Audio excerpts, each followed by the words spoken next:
Good afternoon. I'm Provost and Executive Vice Chancellor Ralph Hexter, and I'm pleased to welcome you to the first event in the 2019-20 season of the UC Davis Forums on the Public University and the Social Good. The UC Davis Forums was established in 2012 and presents about a half dozen lectures each academic year by experts from a range of disciplines. The series was designed to promote informed and thoughtful dialogue among members of the campus community and the public on the following subjects: the major challenges facing the public university, ways of responding to those challenges, and how the public university is evolving, with an ultimate goal of helping to produce a public university that will best serve society and individuals. This series poses the following question: what should and can the public university be in the 21st century? In our preceding 7 seasons, the UC Davis Forums has presented distinguished speakers on a wide range of topics pertaining to the public university and the social good. These have included educational access and affordability, diminishing public confidence in and funding for public institutions, the economic impact of UC campuses on their region, sexism and racism in the academy, and the relationship between academic mission and neoliberal metrics of success, among many other topics. Our next forum, to be held on January 13th, will feature California Supreme Court Justice Mariano Florentino Cuellar. I invite all of you to visit this series website, forums.ucdavis.edu, to find information about all of this season's events, as well as videos of past events. This afternoon, we're delighted to welcome Jonathan Zimmerman, Professor of History of Education at the University of Pennsylvania.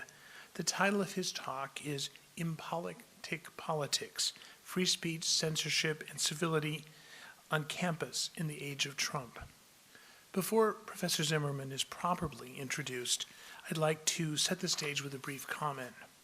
As I've said, the UC Davis Forums was created to promote thoughtful and informed dialogue. In order to make this series as valuable as possible, each season the steering committee assembles a roster of distinguished speakers who not only address diverse subjects, but also represent diverse and sometimes controversial points of view. Today's event is a perfect example of this inclusive approach. Drawing on his recent and current scholarship, including a 2016 book published by the Oxford University Press, Professor Zimmerman will go where many fear to tread. That is, he will take a critical look at the sensitive topic of campus politics. Indeed, he will present, without ideological partisanship or apology, research and analysis that challenge certain articles of accepted wisdom prevalent in the academy. Whether we end up persuaded by his arguments or not, there's no doubt that his lecture will enrich our thinking on the topic. In my view, this is precisely the sort of event which the UC Davis Forums should be presenting for informed, reasonable, and respectful dialogue on serious and sensitive issues is one of the most valuable activities that colleges and universities engage in, and something that deserves to be treasured and preserved. I trust that, like me, you're all eager to hear what Professor Zimmerman has prepared to speak to us on. Before he's introduced, I have a few thank yous and announcements. I want to thank all who have made this event possible. First, the UC Davis Forums Committee, led by Martin Kenny, Professor of Human and Community Development. Professor Kenny will also be our moderator for this event. Next, the campus units that have joined my office to sponsor the lecture, the Community and Regional Development Program, and the Center for Regional Change. Finally, and most importantly, Professor Zimmerman for coming to our campus, despite the inclement weather, to give us the benefit of his knowledge and insights. One more announcement. After today's presentation, there'll be a question and answer period and a reception in this location. We hope that you can all stay for talk and refreshments. Now, Professor Kenny. Thank you, Ralph. So today, Professor Zimmerman, who's a professor, as Ralph said, History of Education, will speak on the impolitic politics of free speech, censorship, civility on campus in the age of Trump. He holds a PhD in history from Johns Hopkins University. His scholarship has focused on the ways that peoples have imagined and debated education across time and space. He has authored a number of books on a remarkable variety of topics, including sex and alcohol education, history and religion in the curriculum, Americans who've taught overseas, and historical memory in public schooling. His most recent work examines campus politics in the United States, including the controversies on the university campuses. He's published in the Journal of American History, the Teacher's College Record, the History of Education Quarterly, among many other journals.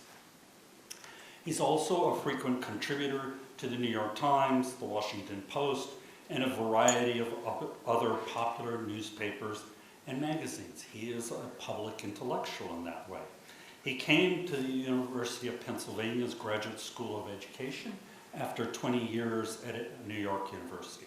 He's received book and article prizes from the American Educational Research Association, the Society for Historians of the Gilded Age and the Progressive Era, so it reminds you of today to some degree, and the History of Education Society. He is a co-editor of the American Institutions and Society book series at Cornell University Press, and also the History and Philosophy of Education at the University of Chicago Press. He recently completed another book, co-authored with Emily Robertson, on the teaching of controversial issues in the American public schools, published again by University of Chicago Press. He's also conducting research on the history of college teaching in the United States, entitled The Scholar and the Blackboard, which is really kind of interesting in today's PowerPoint era, which he has assured me he is not using. So we are so thankful that he made it across country to speak with us today. Let me turn it over to Professor Zimmerman.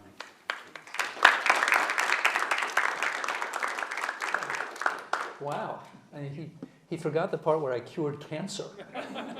Man, these were incredible introductions. Thank you so much. I mean, if you actually read any of those books that I wrote, you may become the first people that aren't blood relatives to do so. Although we might be related, because Americans often are. We don't really like to talk about that either. Actually, the very first book I wrote, somebody gave me this 1-800 number that was allegedly a clearinghouse about, that would reflect your book sales. And being a naif, being a much younger man, I actually dialed it. And, I got the ubiquitous computer voice, and it said, and, I punched in my IBSN number like my publisher, and, the number of the book, and the voice said, "Good morning. You have sold 0 books today." And that wasn't getting me any closer to God, so I actually haven't done it since. But thank you so much for those lovely introductions, and to Provost Hexter's office and the other offices for flying me all the way out here. The reason that I begin with some levity is this talk is kind of a bummer. There's no other way to put it. I wish I could say otherwise, but I was thinking about it in the airplane, and I was thinking, now how could I put a nice spin on this? And actually, the reason I started with a few jokes is I can't. It is a bummer. I am feeling despondent about our moment. I feel like we've been presented with a challenge, and that we at the university have not risen to it. And so what I'm going to do is I'm going to tell you briefly what I think the challenge is, and frankly, I think that's going to be the most familiar part of the talk to you, but I've got to lay it out anyway. And then I'm going to describe to you how I think our universities are addressing it or aren't. And the bummer part is I think that in many cases our universities are actually making the problem worse. Now remember, there are 4,000 places to get a BA in the United States. So the first caveat is I'm generalizing across an enormous array of different institutions. And that's always perilous to do. But I do think these generalizations hold, and I do think the larger claim that we as educational communities haven't stepped into this challenge holds. So what is the challenge? Look, we hear a lot about how Russians tried to undermine our elections and our democracy, and by the way, they did. But each of us, especially if we're educators, has to ask ourselves what we've done to address the problem of our frayed democracy. And I think the answer for most of us at the universities is not enough. Now, what's the problem? The problem, of course, is the rapid and raging and rabid ideological polarization in this country. Friends, you cannot blame that all on he who shall not be named. It preceded him, and in many ways, Donald Trump is as much a product of that as he is an engine of it. What is that? Well, in 1976, about a quarter of Americans lived in counties that voted Democrat or Republican by 20% or more. Those are so-called landslide counties. By 2008, half of us did. If you compare from the 70s to today, you're radically less likely now to have a neighbor of somebody of a different political party.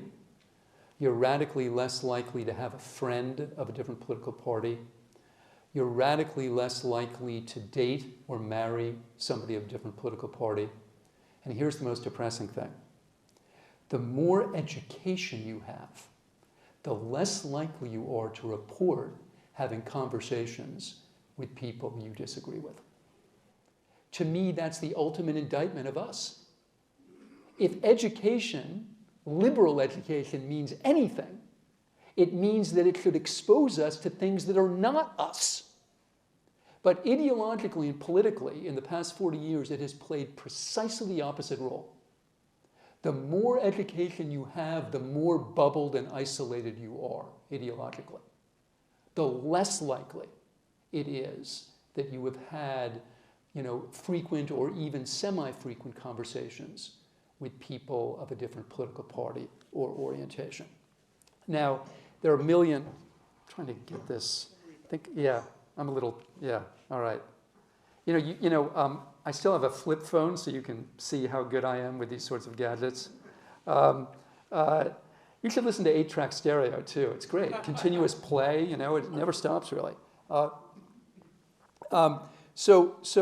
Friends, there are many different causes of this, and obviously we could spend all night talking about them. I think the one that often gets the least ink is changes in the media environment. Those of you who are younger than me are probably tired of we graybeards talking about this, but when I was a kid, there were 3 channels. You got news from 3 places. And obviously those 3 places were political. They had their own ideologies. Everything's political. But they certainly weren't as extreme as what we receive today, right? There were 3 channels then. Now there are 900. And by the way, nothing's on. But the point is those channels are tailored exactly to your predilections. As is, by the way, your news feed, the single most repellent metaphor in our political discourse. Your news feed, time for your news feed. It's 3 o'clock, right? Time for a perfectly curated set of ideas exactly matched to your search history and your biases. And you know what? It feels good. It really does. It's like, oh yes, I hate Trump also. Pleasure centers light up, it does. It works. It has worked in awful ways. And yes, it is fed, although not created, but certainly ginned up by the person we elected president. Where to start? I mean, threatening judges and reporters who criticized him, calling newspapers enemies of the people, echoing the snark of the reality TV world from which he came. Friends, I don't try to pull any punches here, and I just try to lay it on the table. I yield to nobody in my loathing for the person we elected president. but it has nothing to do with his political positions, insofar as I'm able to discern them. Why? Because I think all of his political positions, including immigration restriction, are arguable. And by that I mean reasonable and decent people can and do disagree on them. But reasonable and decent people don't call a continent a shithole. They don't call Mexicans rapists. They don't call Rosie O'Donnell a pig. This is the difference between belief and behavior. And in the president's behavior, he has flouted every rule, every norm of civil discourse. Because he is the president, he is the biggest danger to our democracy. But the second biggest danger? The rest of us imitating him. Going right into his wheelhouse. Oh yeah, because it's fun and it feels good, right? So he says people are morons, dummies, losers, right? We've got different language. Homophobe, sexist, racist, mansplainer, whitesplainer. Those are our words. Our words that we use to substitute for argument. You know, when my students engage in that, just that sort of name calling, I often say to them, like, dude, you said you were in the resistance.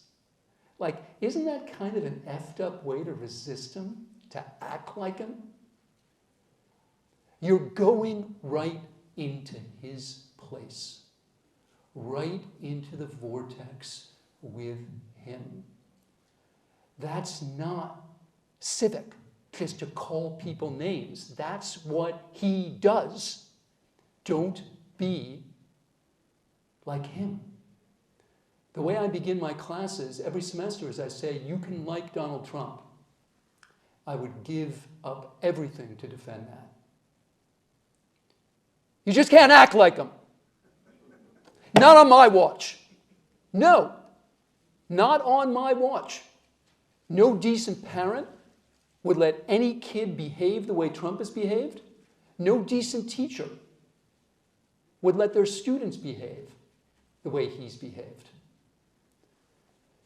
So that's the problem. The problem is he flouts the norms of civility and decency. And then the rest of us, including people that profess to loathe him, do the same. So I'll just take one example. I could take thousands. At Bryn Mawr College, which is near where I live in Philadelphia, there was a freshman who had arrived at Bryn Mawr in September of 2016, when, of course, Trump was the candidate for president. And she posted on Facebook saying, there's a Trump rally out in Westchester, and is anyone going, and can I have a ride? And she was so vilified, so canceled, threatened, physically threatened, sexually in every way, that she dropped out. Yeah, again, Trumpian. Brought to you by people that profess to hate Trump, but Trumpian at its core. Now, what have we at universities done about this? I would say very little. And when I say about this, I mean about the problems that I just laid out. I think there are many, many reasons for that. And again, remember, I'm generalizing. There are different universities, but I would say most of them have done very little or made things worse. There are many reasons for that, but the first is, the ideological monoculture of the faculty. There are people that deny that the faculty is overwhelmingly Democrat or liberal, and they're pretty much like people that believe in Santa Claus. Neil Gross at Bowdoin has counted this really carefully for a very long time, and it's very clear. We're not wild-eyed Marxists, like you would hear about on Fox News. What we are Obamites. That's who we are, overwhelmingly. And it's funny, when I give talks like this, every so often somebody in the crowd will say, what about the econ department? And I look that up nationwide, 75-25. I'm like, dude, that's the best you could do? That's your Republican, example? I mean, Anthro, 97-3.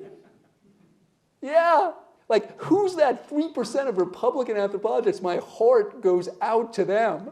It's got to be rough. So, you know, if you all come from pretty much the same place, I think that it becomes hard even to imagine having discussions with people that you disagree with. And again, I laid my cards out on the table. I'm part of the problem, right? I mean, look. I mean, let's be honest. I mean, my dad was in the Peace Corps. He was hired by the Kennedys. I was in the Peace Corps. I'm Jewish. I have a PhD. I'm like a caricature of a liberal Democrat. I mean, I'm a cartoon, all right? But I'm surrounded by cartoons, is the point, right? I'm not trying to exempt myself from this in any way. I'm part of it. So that doesn't help. The other thing that doesn't help is the low overall status and quality of teaching. So when I was introduced just now, this is standard academic fare, you were told about all the things that I'd written. Why? Because that's where the status is in academia, right? There was nothing about my instruction, nothing about who I've taught. And again, this is no slight on Davis. This is just, again, where we live. Why is that relevant? I think it's hugely relevant because there's so much poor instruction at American colleges and universities that doesn't require students to clarify their point of view or engage in a different one. So when you look at survey literature and you ask undergraduate students, do they engage in discussion or deliberation in the classroom, the answer is overwhelmingly no. So should we be surprised that like they don't do it in the public sphere or don't know how to do it? I don't think we should be surprised at all. You know, we don't put nearly enough of a premium on that in the way that we reward and recognize. And I think that's part of the problem. But I warned you it was going to be a bummer. All right, it's like, yeah, and then what else bad happened? Well, it's even worse than that, because I think at a lot of our colleges and universities, in addition to ideological monocultures, in addition to diminishing, not rewarding the teaching function, we've embraced or even furthered a bigger cultural shift that transcends the universities that I call the psychologizing of politics, which I take to mean the framing of political claims in psychological terms. You know, you microaggressed me. You triggered me. These words, friends, let me be really clear. The problem here is that they're cul-de-sacs. Psychology and politics don't play well together. Friends, I'm not against psychology. Believe me, my family and I have been great beneficiaries of psychology, all right?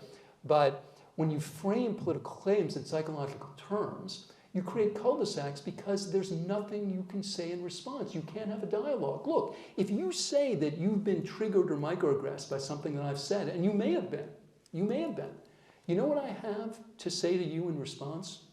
I've got one thing. Sorry. Right? What else am I going to say? Can I say you weren't? Of course I can't. I can't look into your soul and tell you what you're feeling. And you know, when I give this rap to my students, they often say, you're denying our feelings. Friends, it's the opposite. It's precisely the undeniability of your feelings that make them such a poor venue for discussion.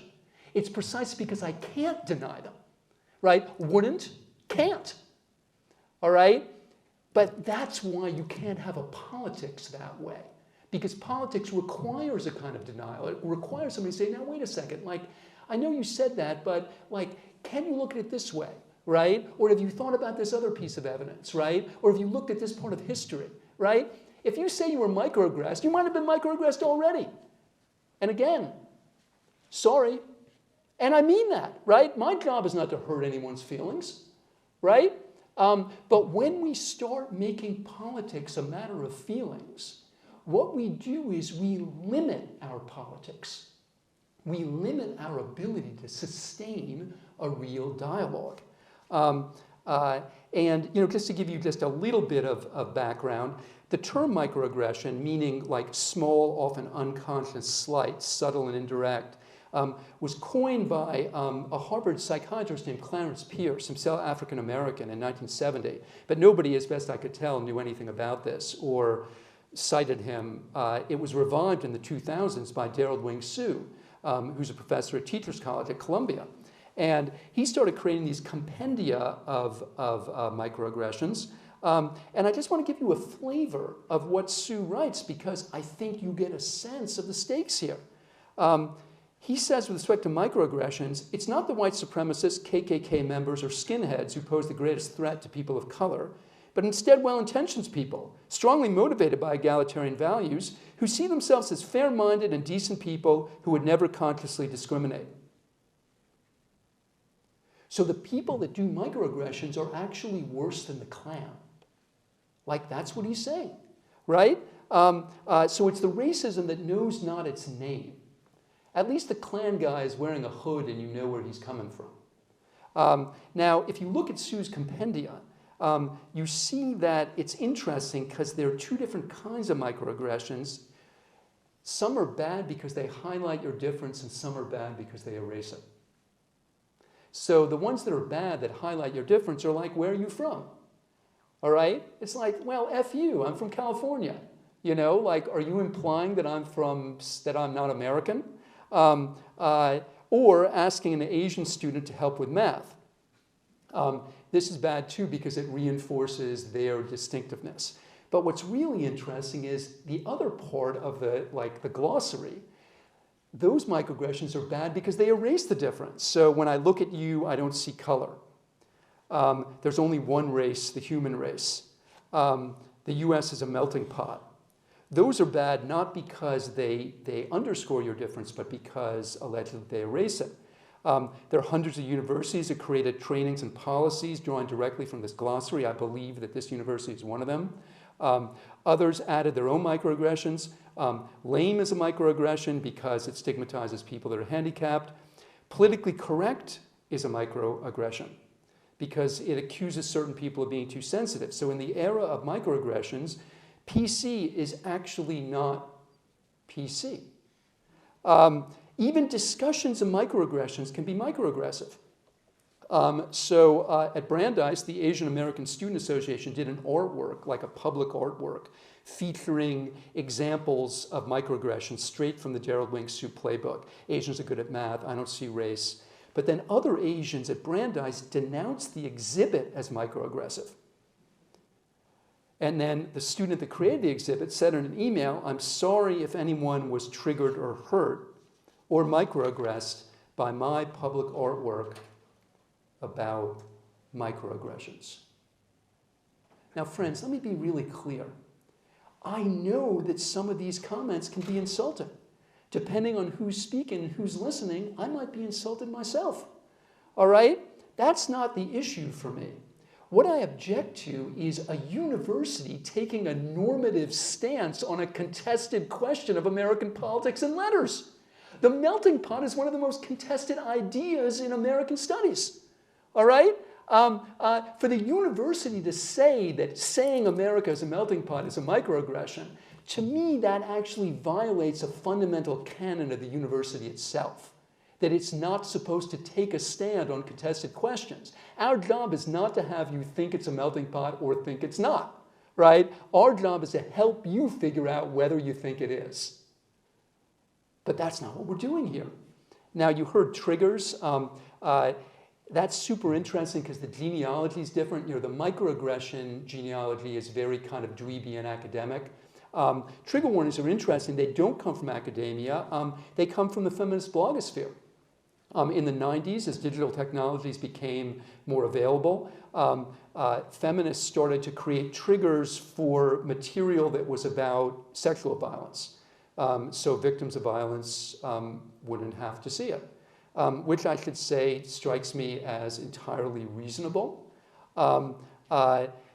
My issue with triggers is that now the language of trauma has been used, and the language of trigger, to describe, well, people have asked for triggers for any classroom material about sex, anything about pregnancy, anything about addiction, anything about bullying, anything about suicide, and at one university, anything about Downton Abbey. Bad shit happens in Downton Abbey. I mean, a bunch of that stuff I just enumerated happens in Downton Abbey. At one campus, a student who enrolled in a class on horror movies asked the professor for trigger warnings before he screened bloody movie scenes. Dude, it's an elective. And the elective is called horror movies. I get it if you're not into the blood. I'm not either. All right? But then why take the class? Friends, this is not altogether fool, my lord, as the jester says to Lear. It's actually very serious, and here's why. This language of psychology, it isn't just that it's a cul-de-sac politically, that it inhibits our discussion. It's worse than that. It teaches us to feel a certain way. So Arlie Hochschild, who's been at Berkeley forever, 40 years ago, she wrote this terrific book called The Managed Heart, which is about feeling rules. Feeling rules are the social scripts that influence without determining what we feel. So we're all subjective beings. We all feel what we feel. But actually, all right, our feelings are heavily influenced by the scripts that surround us. I would suggest to you that a lot of this psychologizing of politics, with the best of intentions, all right, trying to make people feel better or prevent certain kinds of hurt, are actually promoting precisely the kind of feelings that they say they want to interdict. So a few years ago, you may remember that at Harvard Law School, somebody a vandal broke in and defaced the portraits of the faculty of color by putting like plastic tape over their mouths in portraits. And this created a huge contretemps. There were big demonstrations outside of Harvard, and a lot of people using the kind of language that I'm describing. You know, this act has traumatized me. This act has triggered me. You know, and Randy Kennedy, who teaches at Harvard Law School, is himself African American, so his portrait was also defaced. He published an op-ed in the New York Times a few days later where he made 2 points. One, which is sort of duh, and the other one is more interesting. The duh one that everyone skipped by is, we don't know that this was a racist act. I mean, it certainly could have been. I wouldn't doubt it. But it also could have been somebody that was, you know, trying to create a piece of performance art about kind of the muzzling of the faculty. Like, there was no evidence about who did this. That was point number one. Point number two was more interesting. And I'll just quote Randy. He says, having these counselors and having these moments where we offer people solace for their trauma because of this act creates what he said, a feeling of victimization. He wrote, how will we help our students by teaching them to be traumatized? I think that's a good question. You know, I don't know how it does help them. And then he also said, by the way, you are at Harvard Law School. I mean, you know, again, life could be a little bit worse, you know, like it could be. I've read about, there are other colleges, I've seen of them in books.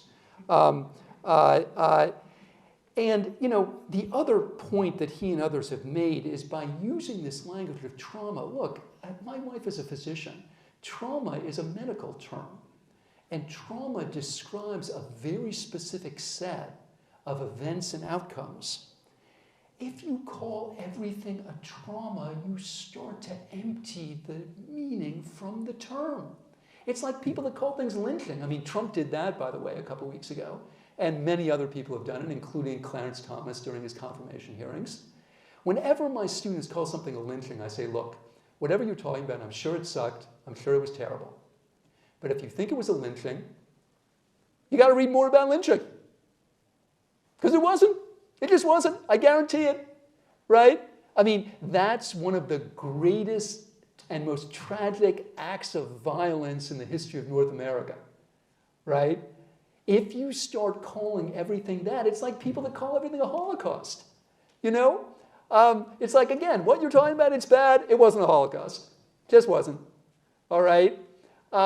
And the people who say that they were traumatized by, the defacing of the Harvard professors, could they, with a straight face and a clear conscience, go to like a Syrian refugee center or a battered women's shelter and say to the people there, hey, I know you're traumatized, I can feel that because I was too, by these defacing of these portraits. I mean, could they do that? And the problem now, okay, is that the sort of, objections I'm raising are very rarely raised. I mean, I do it because I have tenure. But, this does not go over well. People are afraid to say what I'm saying. I'm not trying to pretend that I'm courageous. I'm not. All right? When I write a column like this and people say, God, you have guts or some other body part, it always depresses me because it shows the culture of fear. And my response is always, I don't have guts or some other body part. I have tenure. Like, what's it for? But there is absolutely a culture of fear around these subjects. And you can see it in a lot of the poll literature. So you ask students, do you feel at liberty to say what you think in class? Those numbers have declined. You ask faculty members, do you feel at liberty to say what you believe in the public sphere? Those numbers have gone down. And most upsetting to me is that, especially among students, there's much less support for free speech. And I won't rehearse all these numbers, but half of American students say it's okay to shout down a speaker on campus.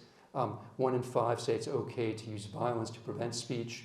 Half think the First Amendment doesn't protect hate speech, and incidentally it does. I always say to my students, if you want to tell me it shouldn't, that's cool. I mean, that's great. We'll have that discussion. But if you want to say it doesn't, we're into the 1 + 1 = 3 zone. Because, of course, every Supreme Court case that's looked at hate speech has said it constitutional. Doesn't mean the court's right? It's just we should actually know the facts. So not a lot of discussion, not a lot of deliberation.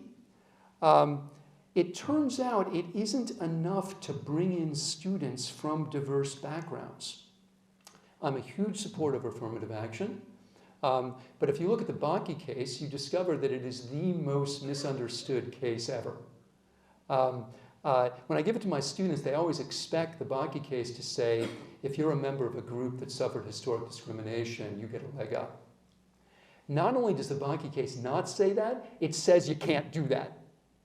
Like Justice Powell says, now we know there's some people that say if you were a victim of historic discrimination, you should get a leg up.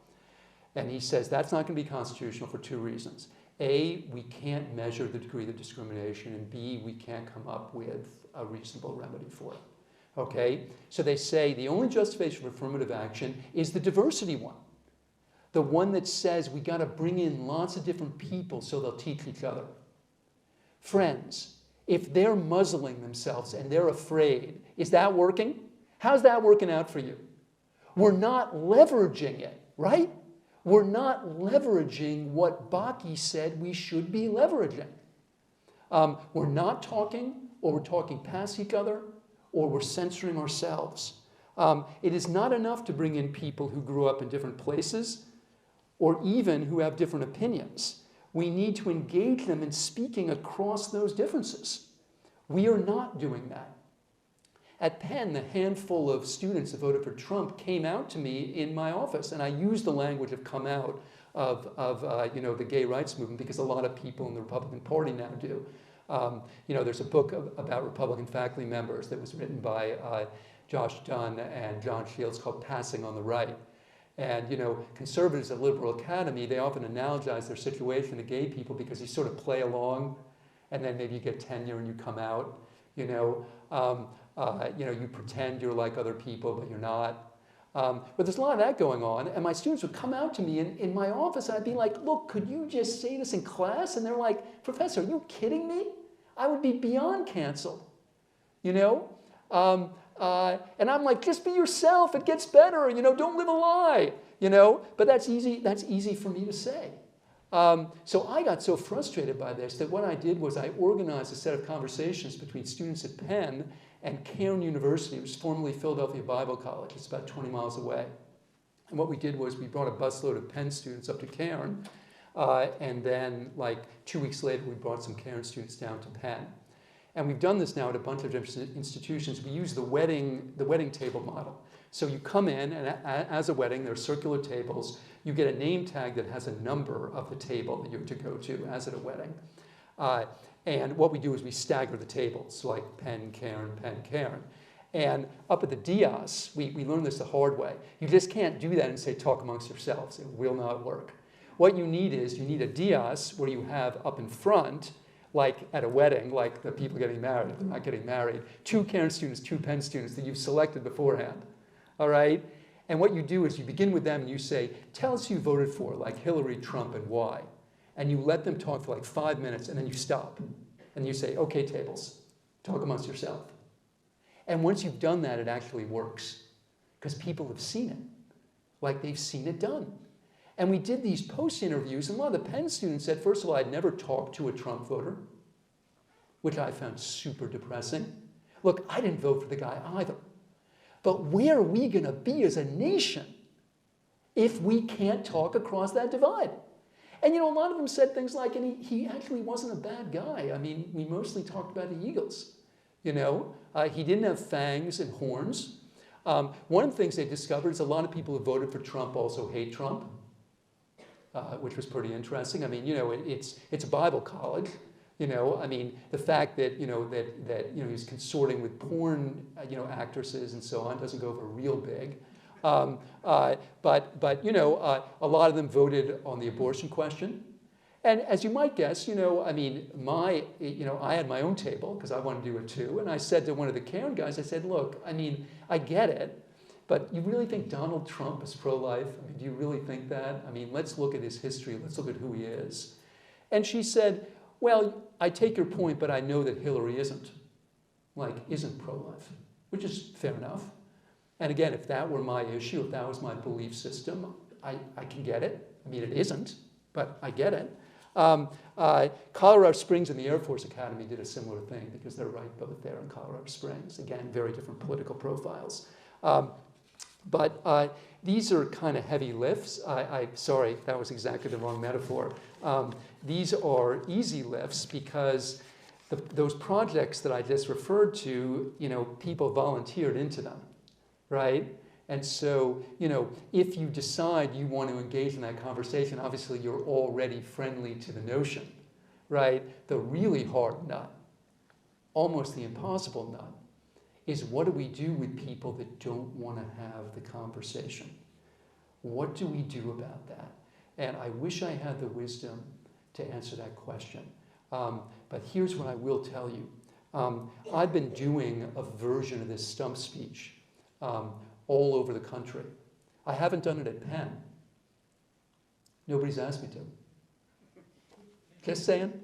All right, so I get on a plane, come out to Davis, haven't done it at my own institution. Ooh, who's that? So scary. Ooh, right? Thinks that maybe all Trump voters aren't morally or cognitively warped or racist. I mean, did you know that 30% of people that voted for Trump self-identify as Latinx? 10% is African American? Every single one of them is a racist? Like, how can you even get away at a university with saying that? I mean, it just doesn't withstand scrutiny. But that's the kind of thing I hear all the time. That's what I'm fighting. I told you, I got no truck with Trump. I don't even care about Trump, honestly. I care about us. So I have been struck as I go around doing versions of the speech, and I vary it depending where I am, how many teachers at every level are trying to find ways to talk across these differences, trying to do it. And learning from them, I've kind of come up with a checklist for teachers at every level for things to do and not do. And here are just a couple items, and then I'm going to stop talking.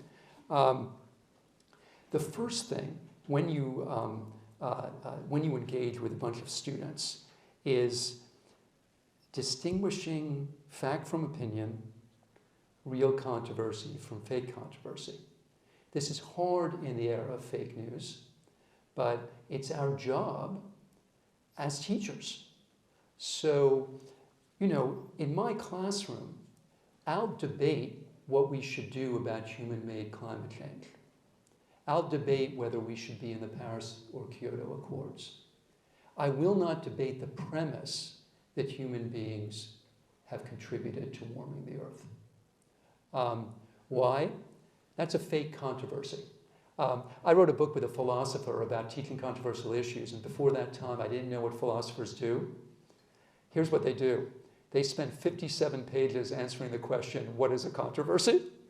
All right? Like, I'm a historian. A controversy is like, you know, people disagree and they're in conflict. It's like very controversial. You know, that's not what philosophers do. So Emily spends 57 pages trying to figure out what's a real controversy. And what we came up with, a real controversy, when I say real, one that's worth discussing in a classroom, right, is one where informed people disagree, or the best informed people. So look, let's take evolution and creation. I understand there are millions of my country people that believe that God created the earth in 6 days and then rested, and reject the idea that we share DNA with other creatures. I feel it's their right to believe that. I would die for their right to believe that and to, you know, scream it to the hills. But they have no right to have that question debated in my classroom. They can believe it. They can say it to anyone as loudly as they can. But I'm not going to debate the question in my classroom of whether human beings share DNAs with other creatures. And the reason is the best informed people in my society do not disagree about that premise. They don't. They don't know everything, but they don't disagree about that premise. You know, I'm not going to debate whether vaccines cause autism. It's been utterly discredited. And this one I come by honestly because my wife is a pediatric infectious disease specialist and she has to do battle with the Jenny McCarthy's of the world on a weekly basis. So that's number one. It's easier said than done. You know, Pat Moynihan said everyone's entitled to their own opinion but not their own facts. And I'm being too simple about this because I know that the whole question of the fact has been, well, it's called into question, but I do think there are some things where we can really do it. The second thing is to avoid indoctrination. So, you know, I say to my students, if you know, I'm not a Trump guy. If you're a Trump guy or Trump girl, that's your thing. I am not here to persuade you. All right?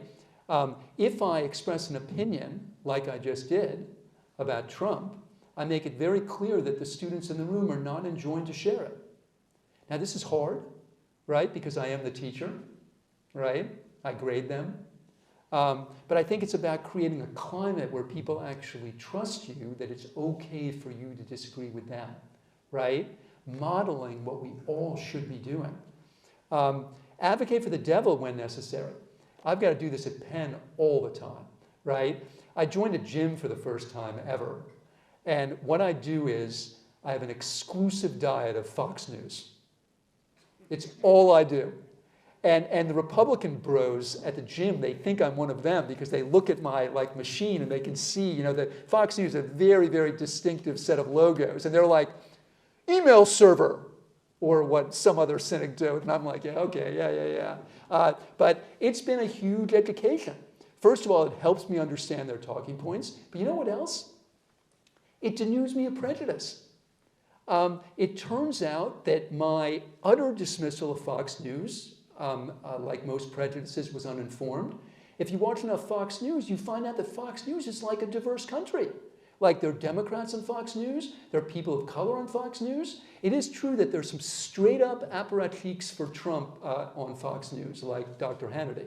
All right? But, you know, they're in an internecine warfare at Fox now because some people aren't like that. Like, they have the Chris Wallaces. I know that Shep dude is gone, but, you know, they have Chris Wallace and they have Juan Williams, and, like, these are, like, respected and reasonable people. Like Fox News, I mean, it's so, I've heard it so much, again, like as a metaphor, as a thing, I just assumed that everything on Fox News was A, Republican, and B, wrong.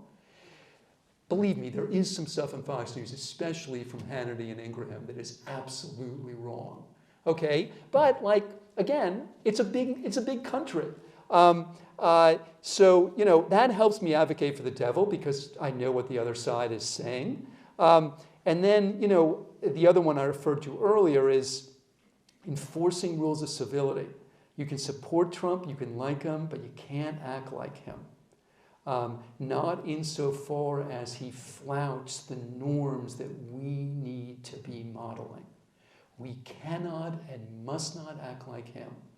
Don't be like him, no matter who you voted for, all right? Including if you voted for him, right? Not everyone who voted for Trump acts like Trump.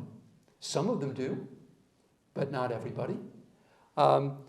So how do you do this really? How do you do this not just as a teacher, but as a citizen? What can you do just yourself? Well, again, I would try to inform yourself about the other side. Don't just believe your news feed, all right? There are all kinds of apps that help you do this now. Put them on your phone, all right? Have stuff from the other team come into your phone and look at it and think about it. When you do engage, please use the right question. And the right question is not, how could you vote for that idiot? That's a stupid question, right? Because it contains the answer. That's not a question of engagement. That's a question of dismissal. So, you know, I see, you know, you're carrying this Trump sign. You obviously voted for him. That's interesting. I mean, I didn't. Can you just tell me why you did? It's the same question, but it's totally different. Avoid that name calling that he does, that mutual stigmatization. You're a wingnut, you're a libtard, you watch Fox News or phone news. Don't be afraid of emotion, but don't mistake emotion for argument. Friends, I'm emotional. I would argue if at this point in American history you're not emotional about something, you might be a sociopath, all right? I'm not against being emotional, but friends, the depth of your emotion is not an indice of the validity or strength of your argument, right? You know, the guys marching in Charlottesville on the Vice tape, they believed very fervently in what they were saying. They had very strong emotions, all right?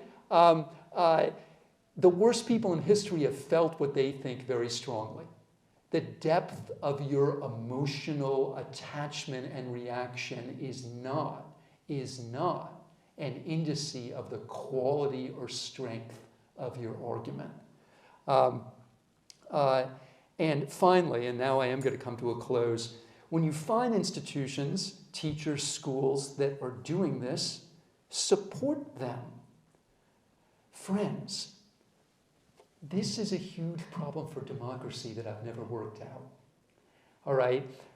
Since I was an assistant professor, I've been making different pleas like this one for a kind of education that I call democratic, with a small d. Not democratic like, you know, Joe Biden democratic, just democratic with a small d. We come together with different points of view, all right? We observe certain rules of reason and evidence to try to hammer them out. What if it turns out that the demos doesn't want that? Is it even democratic then? So those of us who want it have to make a case for it. We have to persuade the demos to want democratic education. That's our task. And it's bigger.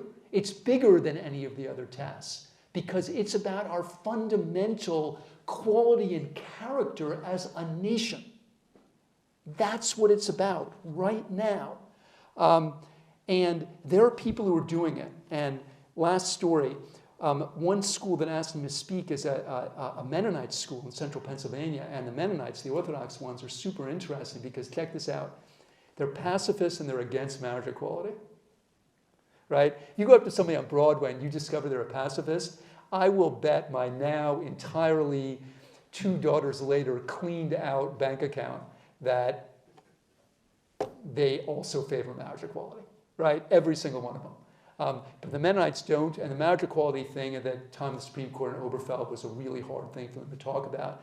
And they asked me to come out and give them some pointers, and spoke in this beautiful old wooden amphitheater, and there were like 300 kids in there. And I said at the end, just like I said now, and we have to support the people that want to do this, and that's why I want to thank Ms. whatever her name was that invited me. She stands up and everybody claps, and I look at her and she's bawling. And it was an incredibly powerful moment for me, because I realized both how hard this is, but also how vital it is, you know, and attainable. Like, we can do this. We can do this. I know it. My dad died a year and a half ago, and I'm still in that stage where I think about him at least once a day. But I thought about him on the plane today, because the very last conversation I had with him before he died was about exactly this subject.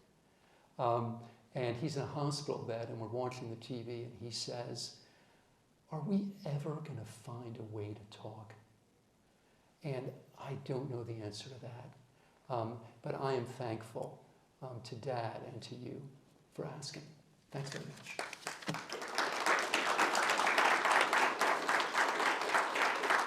Okay, so we have a half hour for questions. Jonathan, would you Sure. do the Yeah. Sir, and if you could say your name. Sure, I'm Brian Sochek. And we've got some microphones. Sure.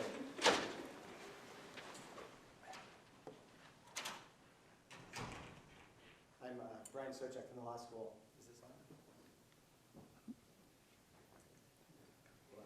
Can you hear me now? Yes, yeah. There we go. I'm Brian Sochek from the law school. I was just wondering what principle you use to distinguish a word like trauma when it's used by African American students at Harvard Law from a term like coming out or it gets better when used by college Republicans, because you decried one as a threat to current democracy and thought the second was sort of revelatory about the situation of college Republicans. I mean, it's a great point. I mean, look, you know, I think people should use the language they want to use, right? And, you know, I'm not here to, you know, muzzle anybody, right? If people want to say that they were traumatized, they should say that they were traumatized. My point is that I don't know where we go from there, right? You know, more than anything else, I believe in people's free speech rights, right? And I don't question, Brian, whether those people at Harvard felt that they were traumatized.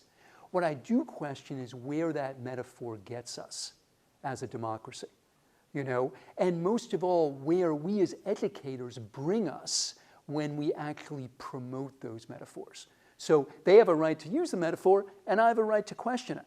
You know, question its political valence, right? And question, you know, where it's taking us. Is there a space for it not being a metaphor?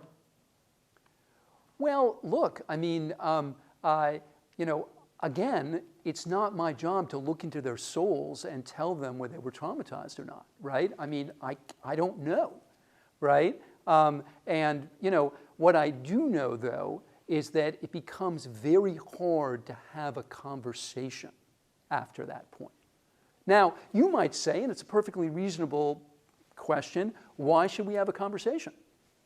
Right? Oh, no, I would say quite the opposite. I would ask what comes out of your use of, say, the coming out metaphor, which ascribes a identitarian type, a sort of, well, we might say when it comes to speech and discrimination law and that sort of thing that there's differences between political opinion on the one hand, which it's our business through discourse to want to change, versus things like race or sexual orientation, such that your coming out metaphor, your it gets better metaphor, is especially inapt and is exactly the kind of thing that leads to the sort of entrenched identitarian thinking that breaks down discourse. Look, maybe so. I mean, I think it's a good point. I mean, the only reason I brought that up is they use that language.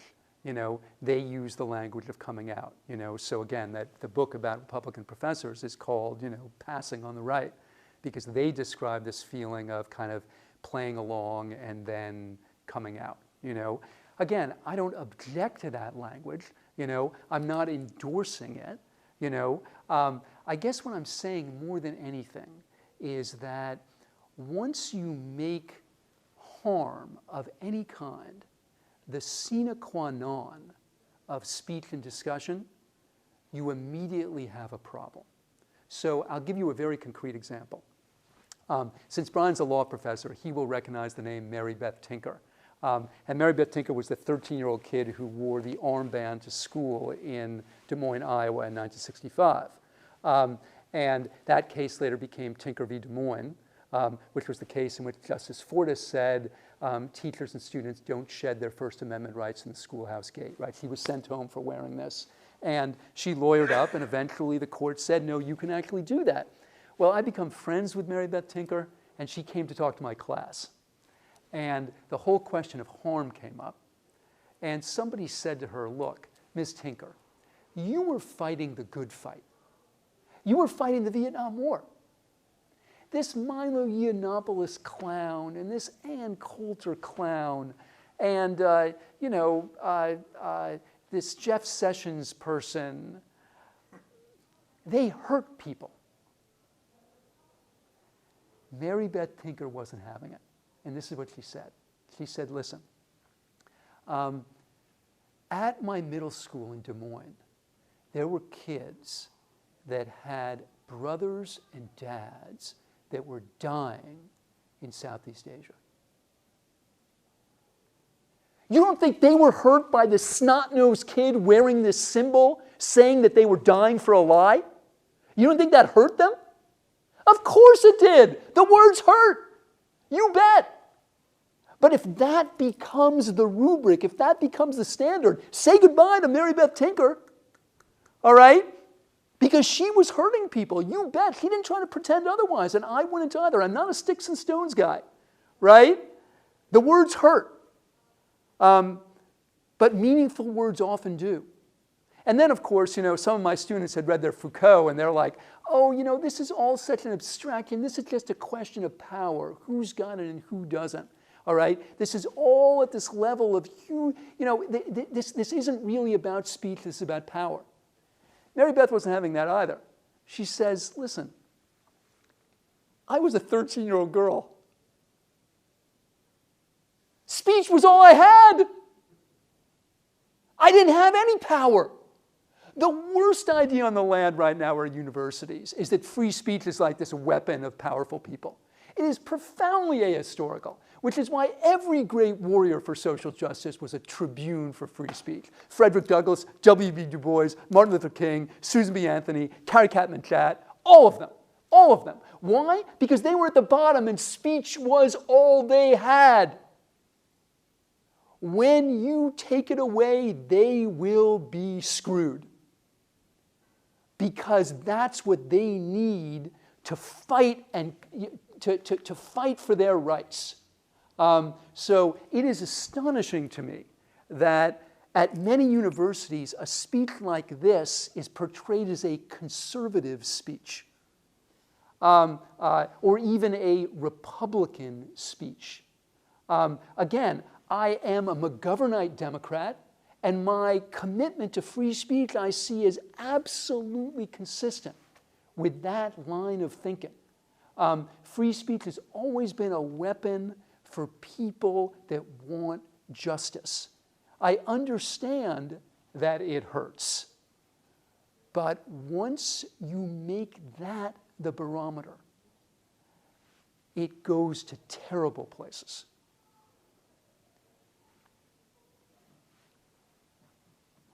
Hi, my name is Raquel Aldana. I'm also from the law school and Associate Vice Chancellor for Academic Diversity.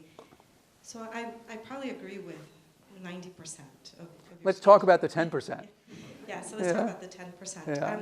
One is, I worry a little bit about the conflation. I think you are an example of a liberal professor deeply committed to the values of free speech. So I worry when we start to equate ideology with a commitment to the value and the principles that you're espousing. So at the beginning of your speech, it becomes politicized in ways that I think are dangerous because often there's an assumption that your ideology drives your values in terms of your commitment to free speech and academic freedom. So I'm not sure that the litmus test should be are there too many Democrats in academia? I'm not sure that that works. So that's one point that I want to make, that conflation to me, maybe there's a different point you want to make. I don't think I was clear enough about it. I mean, okay, so maybe we can talk a little bit about that, because I worry that the conflation sometimes sends the wrong message, and it politicizes the value-laden message that you actually want to bring to the table. My second point is that, it almost sounds like I understand your points, but I think the conversation is hardest in the areas that are difficult. I worry sometimes that there's an overstatement of what is happening at universities, because most of the time my experience has been that there's a deep commitment to free speech. And it's the difficult areas that people stay away from because they're difficult, and the courts actually stay away from them precisely because they're difficult. But do we throw away the baby with the bathwater? So I'll take some of your examples. So you said there are things that we don't want to debate, like climate change. I'm not going to get into a conversation about whether human beings have warmed the earth, not about what to do about it. Yes, whether human beings have contributed to climate change. You also mentioned creation versus evolution. Right. I'll give you other examples. Holocaust deniers. Do we draw lines there in academia? I wouldn't debate that. Do we talk about blacks as inferior, intelligently inferior? But my point is, at some point, right, we have to draw some lines that seemingly might put you in a place where you're arguing for censoring ideas. But the reality is there are ideas that are dangerous, and there are ideas that are unacceptable because they're not factually right, accurate. not because they're hateful, even though they are, but because they're wrong. Well, but That's who the gets difference. to decide what's wrong is I think, is a very difficult area, because, how do I debate with someone that the Holocaust actually I don't think you, I don't. But students sometimes want to do that, and my point is that this is the areas where it gets very, very tricky. So I just caution us against throwing the baby with the bathwater by creating this idea that that university campuses are so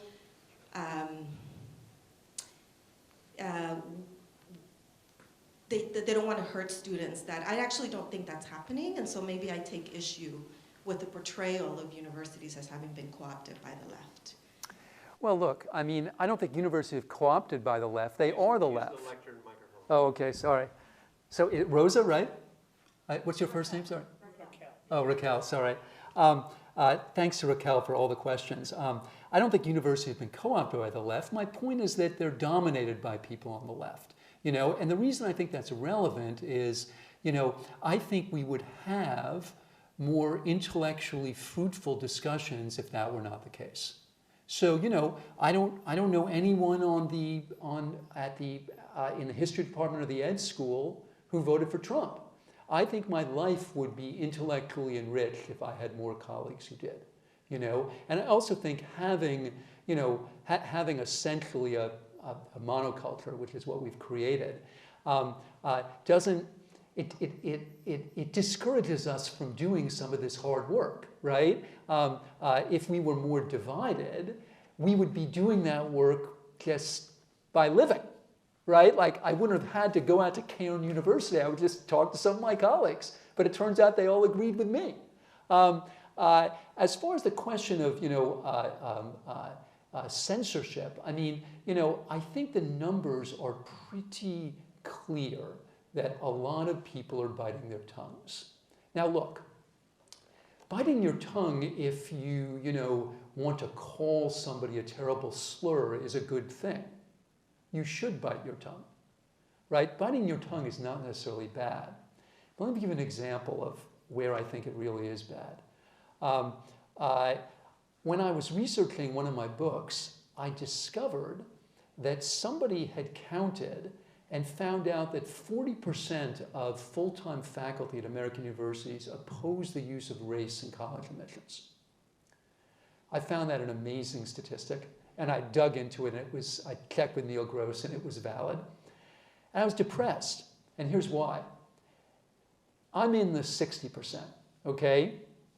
But what I get from the 40% is, where are those 40%? Like, some of them are in this room right now. Like, who are they? Speak up. They're not. They're not. That's a problem, right? Affirmative action is one of the most contended questions in American society and law. I think it's a problem if we have colleagues who actually have issues with it and aren't speaking up. Because I think that actually, that can't be good for us. It can't even be good for affirmative action. Like, as a supporter of affirmative action, I think that's a problem. You know, I think it could only benefit from a discussion that we're not having. I mean, Raquel, let's get real. I mean, how many full-time faculty here at Davis would go in front of a room like this and say, you know, I really don't think we should use race or ethnicity, you know, in the way that we, you know, admit students or recruit faculty. I mean, there may be some, but there wouldn't be that many. And I think that's a problem for us as political beings. You know, I think it narrows us. To your point about Holocaust denial, I think you're right. I made that easier than it sounds. You know, I think that, you know, what if somebody says the Civil War wasn't about slavery, right? You know, or it was about states' rights. And what I always do is I say, you know, you're right. It was about states' rights to practice slavery.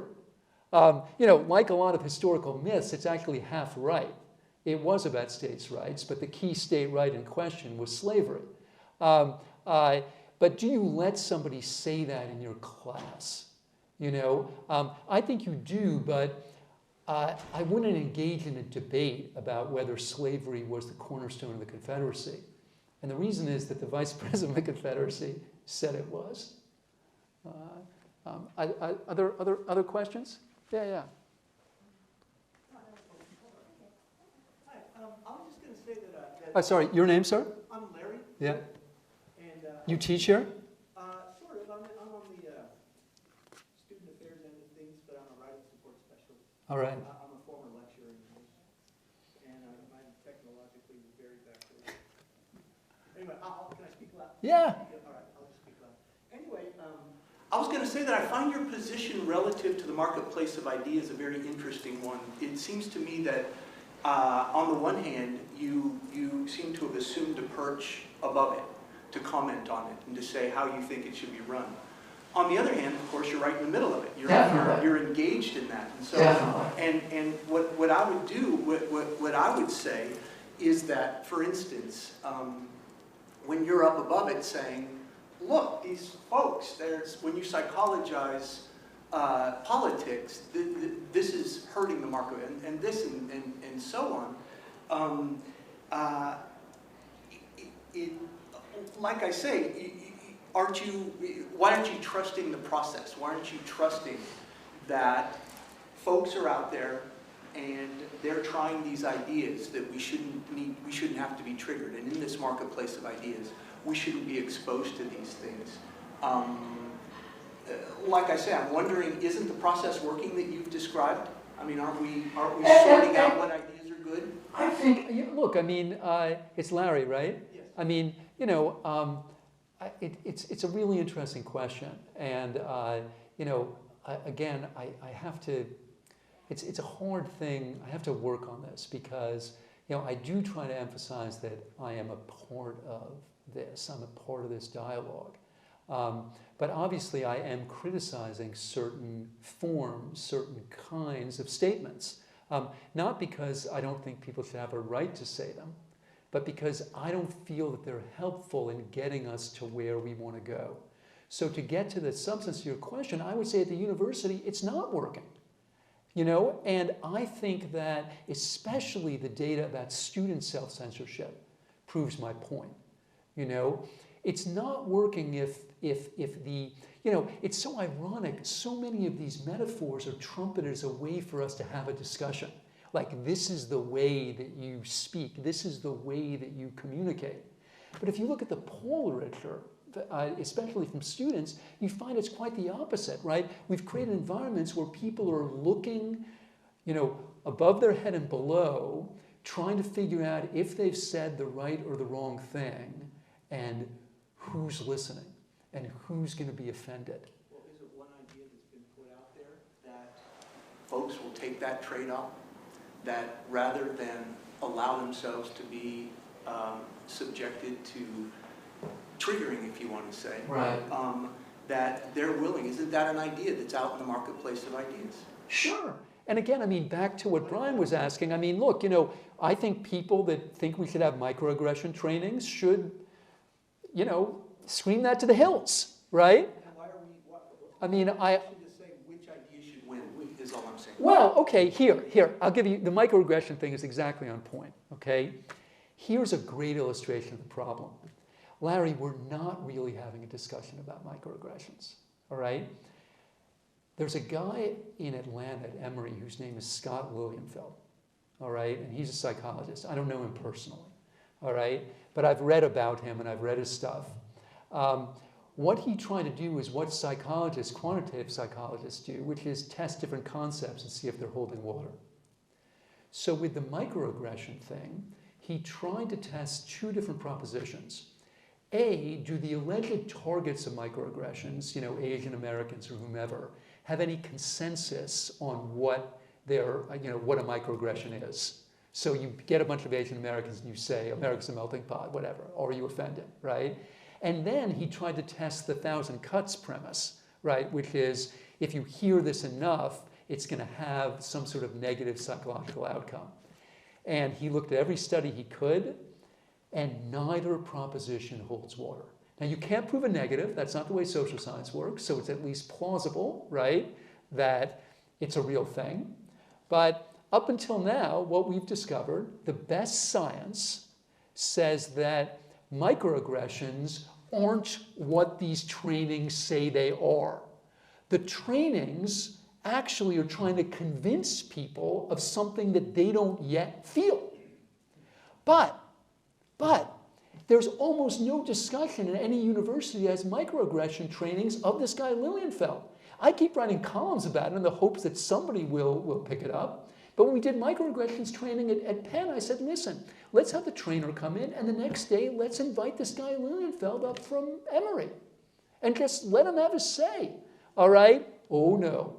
So, Larry, the marketplace of ideas is not working, actually, not on that.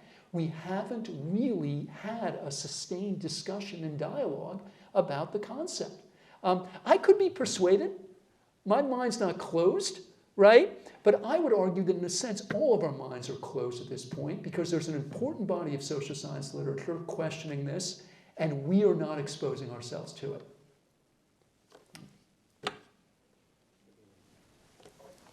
One more question? Sure, yeah.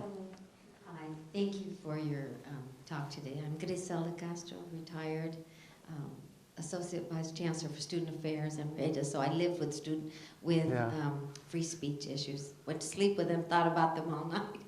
And so it's a topic that's very important to me. But my concern, I know at the university there's lots of opportunities to discuss the free marketplace of ideas and microaggressions. But my concern is the broader population that may not have the opportunity to go to university. I have high school grandchildren, and I see what happens at the high schools and middle schools and the media and the conspiracy theories that they travel in. And I almost feel like we have to insert into curriculum to adjust for the shift in society in terms of how we consume media. And with my grandchildren, I've talked to them about the history of media. And we, like you said, when we were growing up, we had 3 channels, and the nation had a common base of knowledge. We got the same information because the media was regulated. And when the Fairness Act was overridden by Ronald Reagan, that opened up a whole new era of opinionated media and the opportunity for the conspiracy theory. And then with the internet, it's been, zillion times more. And so young people have a really hard time deciphering what is real. And they bring the opinions of the parents that gets acted out in the classrooms, and the kids come home very stressed, especially in the Trump area, they're for and against, and they don't know how to navigate that. And it's almost like we need a curriculum to help young people understand the history of media, understand what the deregulation of the Fairness Act has done to the medias in the 90s, and the creation of the Fox News and the Bright News. And how do you consume that? How do you navigate it? How do you interact with young people, even, junior high school act, and get to that common base of knowledge that forms a sense of nation, a sense of people. So that, Could you ask a bigger question? I don't want any of this little narrow, I'm a big picture person. Yeah. That's what I think of. And the other thing I wanted to comment, you commented about Latino, the high percentage, or 30% that voted for Trump. Of the Latinx people that voted. Latinx. Yeah, I worked in the community trying to register voters, and I would get the conversations and try to do as much education, but a lot of it comes from that internalized oppression. I'm not like those people that are coming across, but I made it, because they don't know their own history. And the other thing I got from him is, but we can't have a woman. And there was a lot of one-on-one education that had, dialogue. And we just have to find ways to engage the community, engage young people, so that they get the big picture. Well, there's a lot there. What's your first name again? Griselda. These are great questions. I mean, actually, with respect to media and consumption and understanding, it's worse than you say. So Sam Weinberg, which is a name some of you might have seen, he teaches at Stanford. He did this with Stanford students, and half of them couldn't figure out what what a dependable website was. And Stanford, where the Onion says, Stanford accepts 0% this year. They accept 5% of their applicants, and Stanford kids couldn't do that. So absolutely, and I think there are. Sam is doing it, and so are a lot of people. I think there are really, really smart initiatives right now that are trying to teach people how do you decide if a website is legit or not. And there are ways to do it. But Sam found that kids at Stanford didn't know, in part, I think, because they weren't educated in their schools. Let me just say a couple other things, though. With respect to your, Fox News and Breitbart and, bad news, look, there is a lot of false stuff on those channels. But friends, this fake news problem is bipartisan. How many people in Boulder, Colorado, that scoff like I do at climate change denial don't vaccinate their kids? A lot. And they're all Democrats. Don't give me this Republican war on science. No. It's just a war on science. You look at vaccines, it's a little bit more Republican. Climate change, actually, there is a big Republican-Democrat skew. You look at vaccines, it's pretty even. So, there's a real problem with, people embracing facts, But I think the beginning of the solution to the problem is to acknowledge that it is bipartisan, right? If we frame it as those bad people are all deluded by myth and we've got the facts, it will never work. Great. Well, thank you very much. I just wanted to add another little fact in here. We could not buy a Facebook ad for this because there were some words in the title that Facebook didn't like. And so Melissa tried to buy it. Then we had someone from your staff try to buy the ad, and we could not buy an ad for the flyer that you saw. So there is some, What? There what terrible stuff was in the flyer? What? 24/7 deluge of snark and invective. I think snark. Snark is what set the bot off. Well, Yes, thank you very much. all right, thank you. Thanks a lot. Yeah.